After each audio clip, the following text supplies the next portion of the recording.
Welcome back, my little blue horrors. It's Shurfrousky's Cult of 9. Today, we're going to be talking about the new Chaos Dwarfs for Age of Sigmar and checking out some of the new news articles that are coming up for them.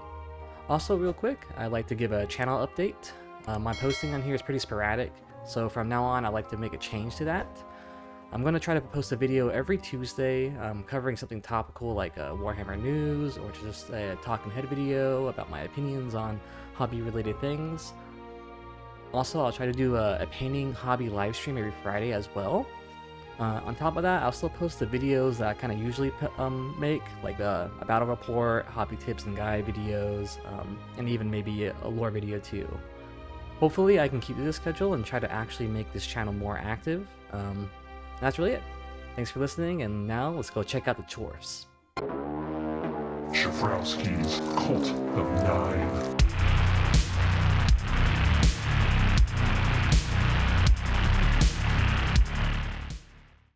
Alright, so I'm recording this on a Monday, so we got like 3 articles we can check out regarding the Chaos Dwarfs. I'm not going to read everything line for line, that's fucking lame and boring, nobody really cares about that.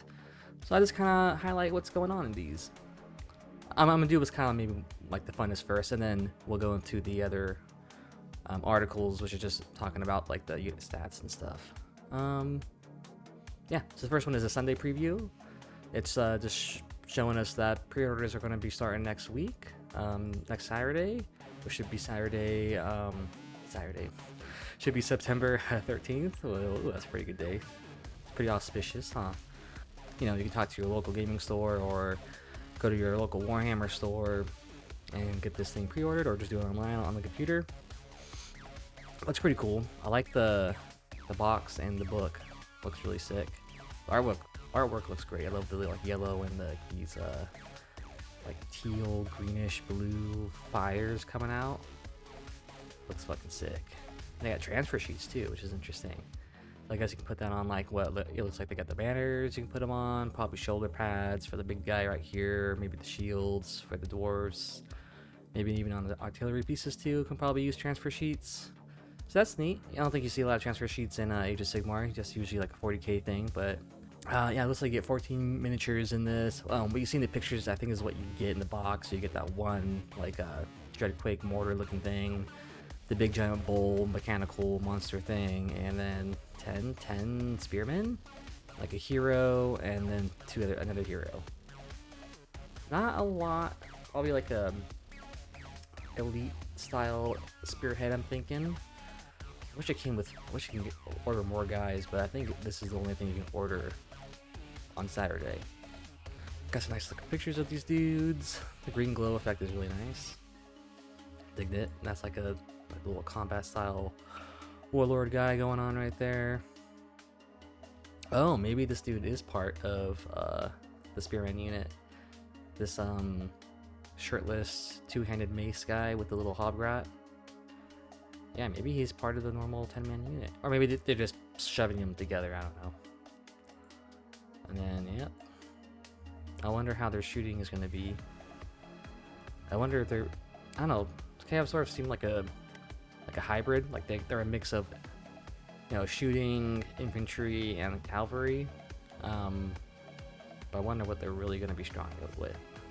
The battle tome is going to be a special edition one, so it's not going to be the normal ones. So if you get this box and you want that special edition battle tome, then hey, there you go. Got all the typical stuff, you know, the artwork, the lore, your units.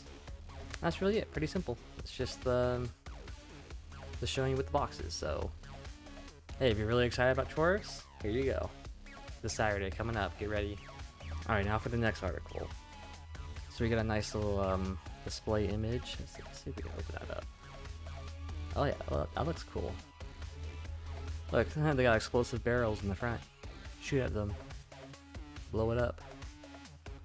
That's a decent looking little picture, I guess. It's got a little podium he stands on. It's kind of funny. Oh yeah, this is describing that their playstyle is like leaving the land in ruin. And when you do that, you can kind of harness demonic power. Something that happens at the very start of the turn. You can use a command point. You can draw on reserves of demonic power. The hero phase. That's kind of cool. It's like a faction specific command point, command ability. Harness demonic power. You can use it at the start of your turn.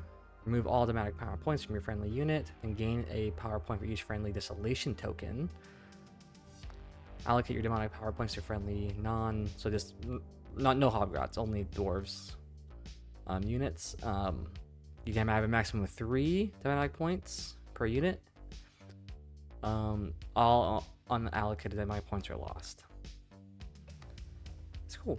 And I think later on it explains that these demonic points is how you will like kind of like buff up your guys. But okay, so like in our spearhead box, we had this War Despot.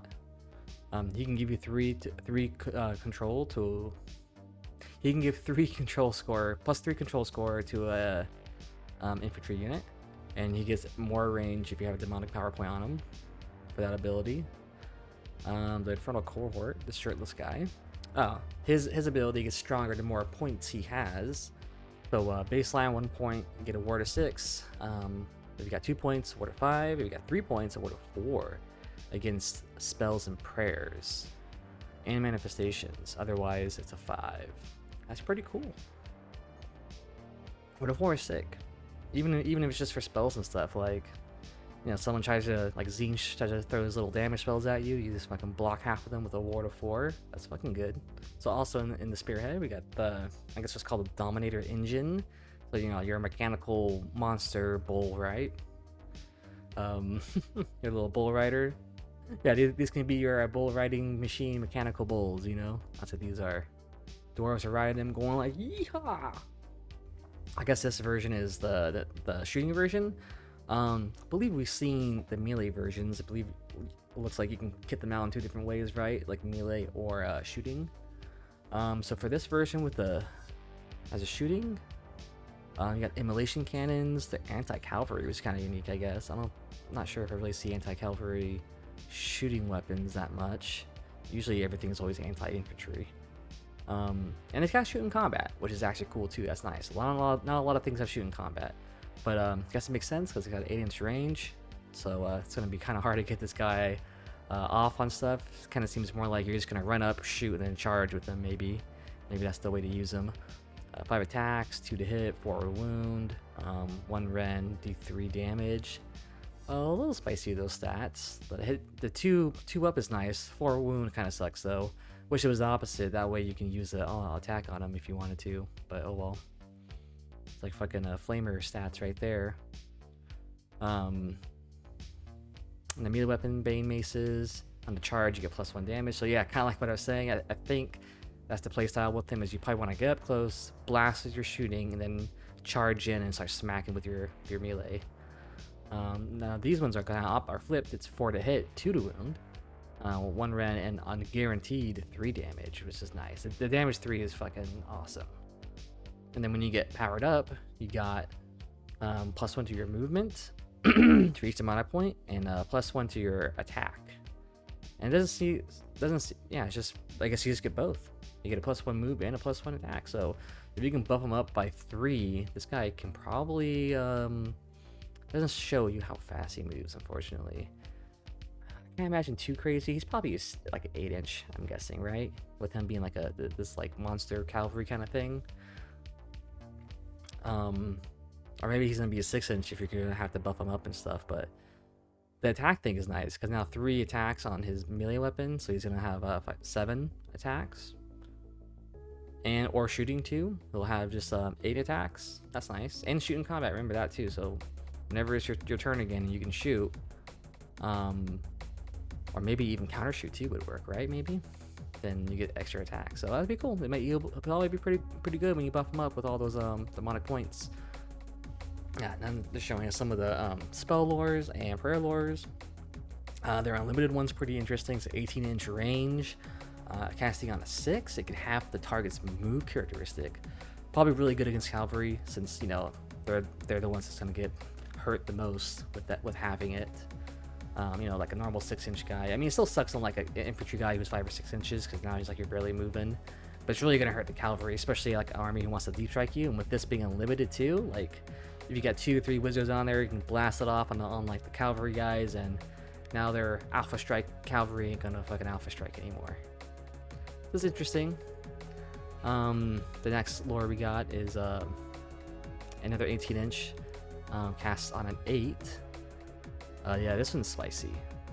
You roll a number of dice equal to the casting roll, so guaranteed 8 then, since you gotta get it off on an 8. But you could be between 8 and 12 for the dice that you're gonna be rolling. Inflict a mortal damage on a target for each roll that exceeds the target's save. Now that's cool. This is gonna be like great for sniping out I guess big monsters, or like maybe hero units who have that good save, right? A Stormcast is going to be fucking awesome for any of them, because everybody's a fucking 3-up save.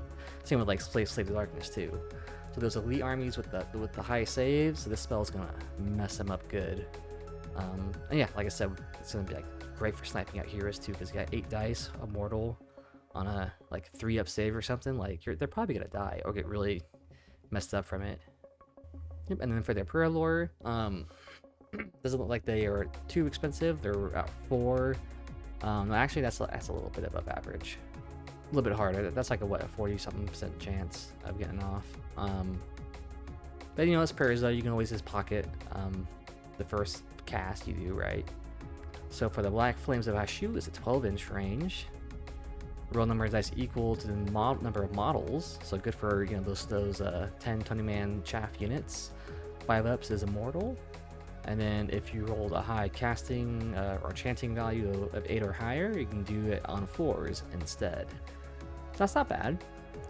So that's actually pretty cool. So like your mages can really kind of have like the same type of ability, but it's really good against high armor save guys. So like your the elites or the heroes. And then this prayer is going to be great, the same kind of like style, but it's going to be great against the chaff units, where, you know, you got like 20 clan rats or something, right? This is going to be great against those. So it's cool they got like both of them. It's actually kind of nice. And it's unlimited too, actually, for this one, so that's pretty good. And then the other prayer, Furnace Blessing, on a 4. It's got a 12-inch range. Adds 1 to the rend characteristic of the melee weapon for the rest of the turn. And if you got an 8 or higher chant, then it will also have crit mortal. So that's not bad.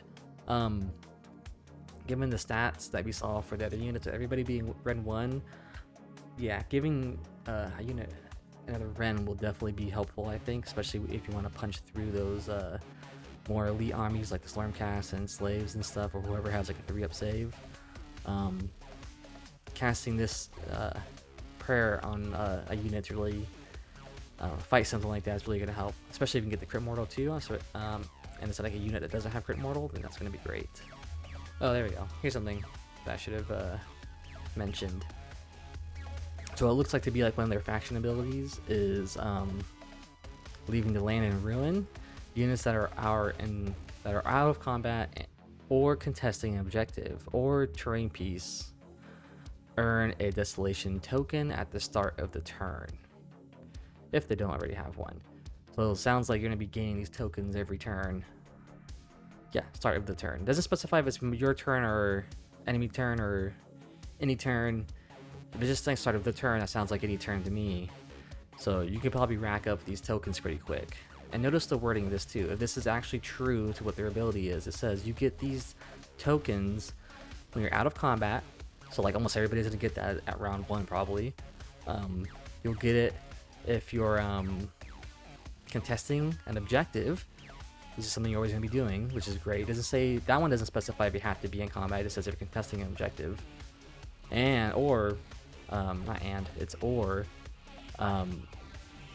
you're contesting a terrain piece, then you get a token for that too.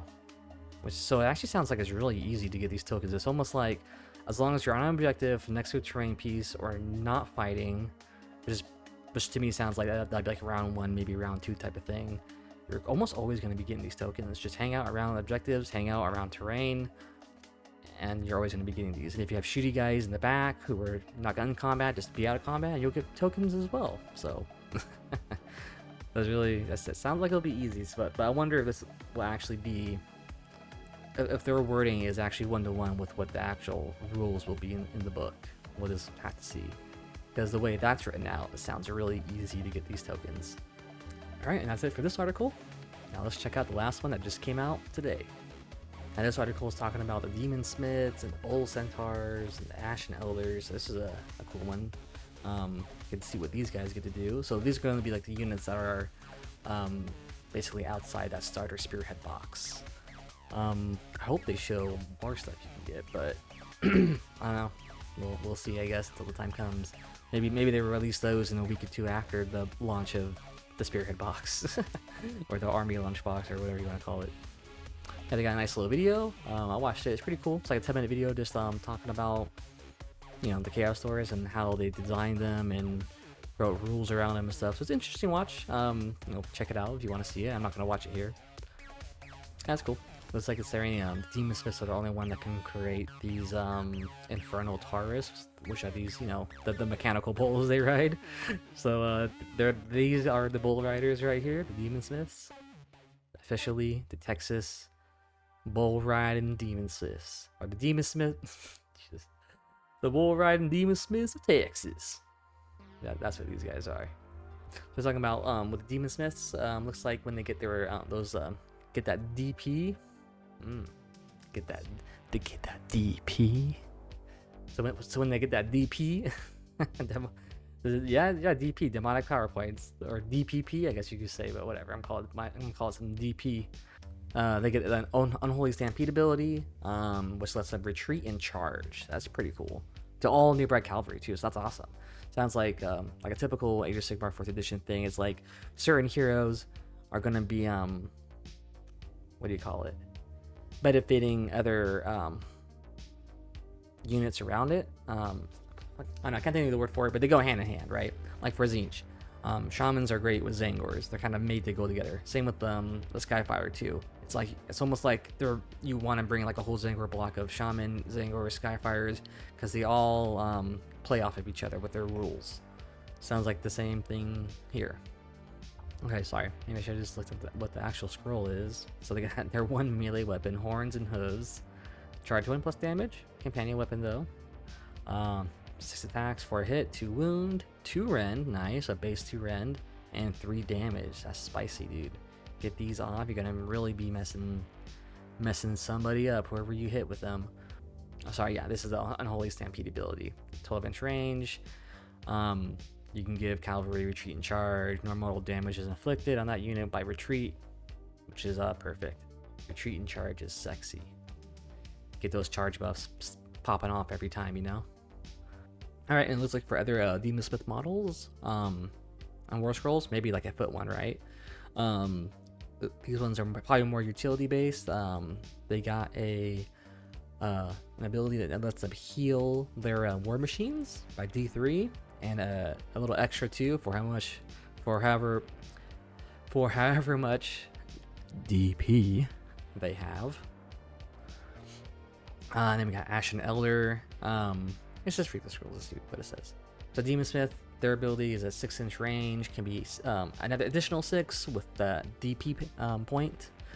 And then same for the heal, it's a base D3 plus however much DP points they got. And the Ashen Elder, he can ignore the first damage point allocated to each friendly non-hobgoblin unit, so just the dwarves, in each phase while it's wholly within 6 of this unit. That's pretty cool. So each phase, so spellcast, so the damage, the damage you'll get, you can get damage from any phase really, but that's pretty sick though, because then spells, take a damage point off of that. Shooting, take a damage point off of that. Of course, combat, take a damage point off of that. Charge, if there's any charge abilities that give damage, take a point off of that. And even at the very end of the turn, depending on like abilities, like Zangor Shaman, his little thing that can hurt guys, take a damage point off of that. Or power through, if someone did power through, take a point of damage off of that. That's pretty cool. Actually, I kind of overlooked that. When I first read this, I thought it was just like in general one, and I was just assuming combat phase, but every phase. So if someone's really getting pounded, like every phase, you're just taking a point off, which adds up. That's pretty cool. And of course, they get an extended 6-inch range if you got a DB point on them. So Nice, that seems to be their trend. It's like a base 6-inch range, and then once they get the points, they'll extend that out by another 6. So it sounds like a lot of abilities would probably really be like a 12-inch bubble, unless you don't buff them.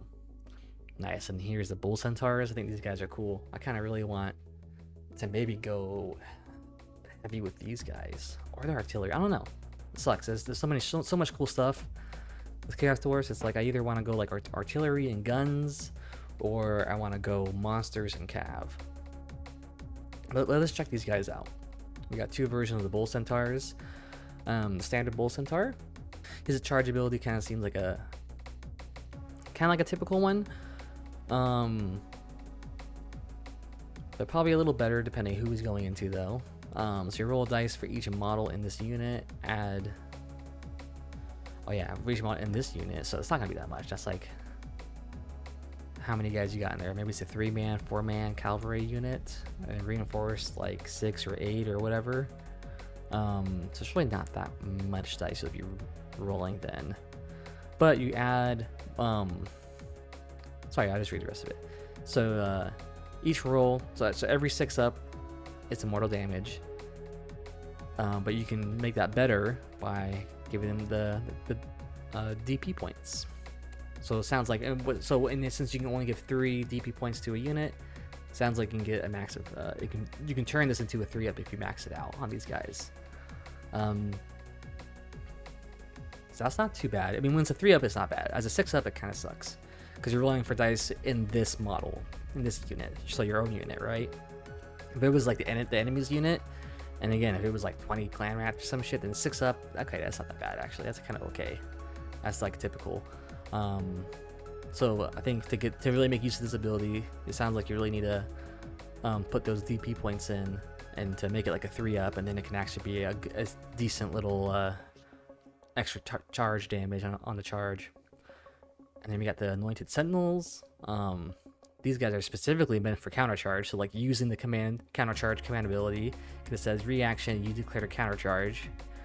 And then when you do that and you do make your counter charge, you get strike first for this turn, which is pretty cool. That's nice, especially since, you know, counter charge is an enemy's turn, right? So, you know, as long as they don't have any strike first, if you can pull this off and get that guy in there and you can get him into something good, then that's pretty spicy. You can really probably mess somebody up and mess up their plans by getting this guy off and getting the strike first with them. That's cool. And then that's all they got so far. Looks like throughout the week they're gonna have more stuff talking about the Chaos Dwarfs. Maybe tomorrow they're gonna have, looks like they're having some gaming experts, so whoever the hell that is, that's pretty vague. Just probably some YouTuber they frickin' hired. They're gonna talk about Chaos Dwarfs some more. Yeah, that's all we got. But so far they look pretty cool. I like them. I'm pretty excited. They look like they'll be fun. At least I think they'll be fun. I hope they're fun. I hope when I play them, I don't suck dick with them and they feel like they don't do anything. But you know, we're not really gonna know until we actually see all the rules coming out. But I think this is pretty cool so far. I'm pretty excited. Hope you guys like this little news video talking about all these articles. And that's all I really got. That's it. Thanks for sticking around. Hope you enjoyed. See you guys later. Adios.